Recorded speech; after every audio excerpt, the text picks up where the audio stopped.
السلام عليكم ورحمة الله وبركاته في فيديو جديد على قناة الماجيكو. قبل ما بنرحب بالسادة المشاهدين طبعا ما ننساش الدعاء لإخواتنا في فلسطين. ربنا يا رب ينصرهم ويشفيهم ويدوي جرحهم يا رب العالمين. في البداية كده طبعا بنبارك لجماهير نادي الزمالك بفوزهم بالبطولة القارية الجديدة اللي تضاف لخزائن نادي الزمالك، وهي بطولة الكونفدرالية. يمكن نادي الزمالك بعيد بشكل كبير عن البطولات القارية. يمكن من 2019 اخر بطولة خدها طبعا برضو كان بالمناسبة امام نفس النادي اللي توج على حسابه بالبطولة الكونفدرالية، هو نهضة بركان. يمكن هو نهضة بركان في 2019 وهو نهضة بركان في 2024.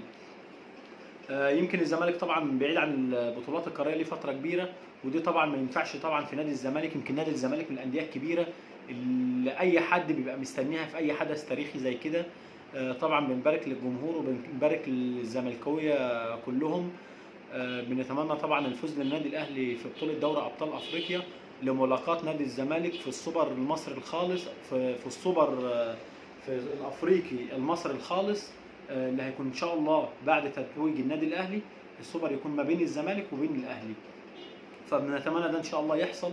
يمكن من ضمن الحاجات الجميله اللي حصلت امبارح وهو ان نادي الزمالك قدر كده يوصل ل 14 لقب قاري ليتساوى مع ليفربول وبايرن ميونخ. قد ايه بقى لما بتيجي مثلا يعني بالنسبه للانديه الكبيره ان انت تتكلم على نادي زي نادي الزمالك اسمه محطوط ما بين اساطير زي ليفربول وبايرن ميونخ.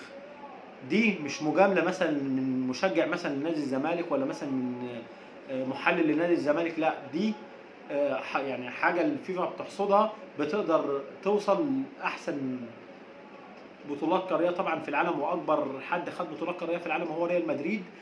ثم يليه طبعا الاهلي المصري. يمكن انا كاهلاوي بفتخر بالحته دي لما بسمع معلق ولا بسمع محلل لما يجي يقول لك ريال مدريد الاكثر بطولات قاريه ويليه الاهلي المصري. انت شوف انت يعني حاجه كويسه بالنسبه للنادي اللي انت بتشجعه، وده اللي بيبقى منتظر بالنسبه لاي مشجع لاي نادي. ان شايف دايما احنا ما بنستفادش من اللعيبه حاجه ولا من الاداره حاجه، احنا ما بنروحش ناخد فلوس من اللعيبه ولا من الاداره. احنا اهم حاجه بالنسبه لنا هو النادي اللي بشجعه ان انا اشوفه في العلالي. هي دي الحاجه اللي المشاهد بيستناها وبيبقى مستمتع بيها. ما تجيش تقول لي مثلا هجيب لاعب مثلا ب 2 مليار ولا 3 مليون ولا ب 4 مليون، انا ما بستفادش منه حاجه. انا المهم ان انت تجيب لاعب يقدر يجيب لك بطوله. هو ده الاهم، مش الاهم انا هدي كام. الاهم يكون اللاعب ده على قد المسؤوليه بان هو يقدر يفيد النادي، يقدر ان هو يجيب للنادي بطوله. شفنا احمد حمدي في اول سنه ليه بيجيب لي الزمالك كونفدراليه، ويمكن من ضمن الناس اللي بعشق حاجه اسمها احمد حمدي قيمه وقامه كبيره. لعيب لسه لما ياخد كمان مطوشات مستواه عالي جدا. لعيب يمكن بشوف فيه حسام غالي الثاني.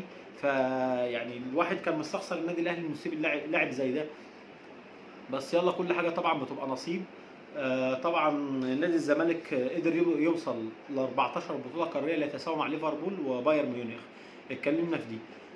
بالنسبه للبطوله، يمكن الانديه اللي توجت بالبطوله 14 فريق بالنسبه للكونفدراليه. يمكن او اكثر نادي توج بالبطوله ده وهو الصفاقسي التونسي، طبعا برصيد 3 بطولات. ويليه بقى الرجاء والنجم الساحلي ومازيمبي ونهضة بركان، واخرهم طبعا كان الزمالك امبارح. دي الفرق اللي متوجه ببطوله واحده، ببطولتين. اما الفرق اللي متوجه ببطوله واحده فهي الاهلي المصري، الجيش الملكي، واتحاد العاصمه، الفتح الرياضي، المغربي الفاس، والملعب المالي، ومارتا اوف، وايس ليودز. يمكن هي دي الفرق اللي توجت في البطوله بلقب وحيد بالنسبه للكونفدراليه. طبعا يمكن ده اخر موسم طبعا بالنسبه للبطوله نفسها. البطوله يعني هتختفي بشكل كامل. يمكن هنشوف السوبر الافريقي هيبقى زي نظام السوبر ليج او السوبر الاوروبي، وهيلغي الكونفدراليه. فدي خلاص كده صفحه واتقفلت. اللي توج ببطوله توج، اللي توج ب2 توج، اللي توج ب3 خلاص الموضوع خلص. فبالتالي ما فيش حد هيسبق حد في البطوله. يمكن برضو شفنا حاجات من بعض جماهير الزمالك بيقول لك نادي الزمالك يتخطى النادي الاهلي في بطوله كونفدراليه. طب هو نادي الزمالك ليه تخطى النادي الاهلي؟ علشان النادي الاهلي ما بيشاركش في بطوله زي كده. يعني النادي الاهلي بيشارك في دوري ابطال افريقيا اللي هي اكبر من الكونفدراليه. الكونفدراليه دي اللي بيشاركوا فيها طبعا زي ما كلنا عارفين، اللي هي الانديه اللي بتبقى صاعده دوري ابطال افريقيا، او الانديه مثلا الثالث والرابع في الدوريات بتاعتها، دي اللي بتشارك كونفدراليه. او الانديه اللي هي بتبقى ساقطه من دوري ابطال افريقيا، هي دي الفرق اللي بتشارك في الكونفدراليه. فبالتالي الاهلي طبعا ليه فتره كبيره يمكن محتل البطوله افريقيا بشكل غير معتاد. بنتمنى يا رب يكون في تواصل ويقدر يتوج بال 12. حلم اي اهلاوي طبعا. يمكن هو ده السبب الرئيسي الوحيد اللي ينفرد نادي الزمالك وبقيه الانديه ببطولتين فرق عن النادي الاهلي او الصفاقسي التونسي. طبعا الاهلي لو بيشارك في البطوله كان زمانه زي ما معودنا في اي بطوله بيبقى اعلى من المنافس ب 10 او 15 لقب. يمكن شفنا النادي الاهلي 43 دوري، الزمالك 13.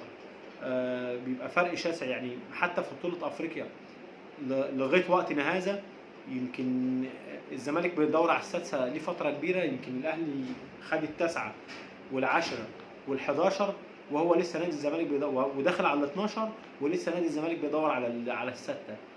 فدي في حد ذاتها انا ما قارنش حاجه بحاجه عشان اسير بها الجدل وخلاص. بنتمنى طبعا ان الموسم الجاي نادي الزمالك يبقى متواجد في دوري ابطال افريقيا، يقدر يلعب كاس عالم الانديه. من ضمن الحاجات اللي كان نفسي فيها ان انا اشوف نادي الاهلي ونادي الزمالك في كاس العالم للانديه. قد ايه بقى لما تلاقي فرقتين من مصر بيمثلوا مصر في كاس العالم للانديه؟ فدي في حد ذاتها حاجه كبيره جدا، حاجه ما تتوصفش. يعني حاجه، يعني تخيل كده الزمالك بيلعب بايرن ميونخ، تخيل كده الاهلي بيلعب ريال مدريد، حاجات بصراحه يعني حاجات لا توصف. فانا كنت بتمنى طبعا يعني الزمالك يبقى متواجد في كاس العالم للانديه او بيراميدز او اي انديه من الانديه المصريه. يمكن الحاجه الثانيه اللي هنتكلم فيها نادي الزمالك. طبعا احنا اتكلمنا في ان هو حصد 14 بطوله قاريه ليتساوى مع ليفربول ونادي طبعا بايرن ميونخ. الحاجه الثانيه اللي عايز اتكلم فيها، من يعني الحاجه دي ما تبقاش انت عامل لها احصائيه ولا عامل لها اي حاجه، ايه هي؟ اخلاق اللعيبه جوه الملعب. يمكن شفنا لقطه كويسه جدا من لاعب نهضه بركان. يمكن اللاعب انا كنت حافظ اسمه دلوقتي بس راح من ذهني. طبعا اللاعب طبعا في لقطه جميله جدا بدونجا كان هيقع على دماغه، اللاعب يمكن مسك في دونجا لغايه ما نزل دونجا على الارض والحمد لله جت سليمه. دي الحاجات اللي بنحب نشوفها في الانديه، هي دي الحاجات اللي احنا بنستمتع بيها كجمهور. بنتمنى يا رب في ازدهار دايما. طبعا عندنا حلقه ان شاء الله اللي جايه هتبقى عن النادي الاهلي ونهائي دوري ابطال افريقيا. ان شاء الله نعمل حلقه كذا حلقه ورا بعضيهم. ان شاء الله مستنيين دعمكم لينا ومساندتكم لينا بالاشتراك في القناه. بنتمنى يا رب من كل الناس تشترك. والسلام عليكم ورحمه الله وبركاته.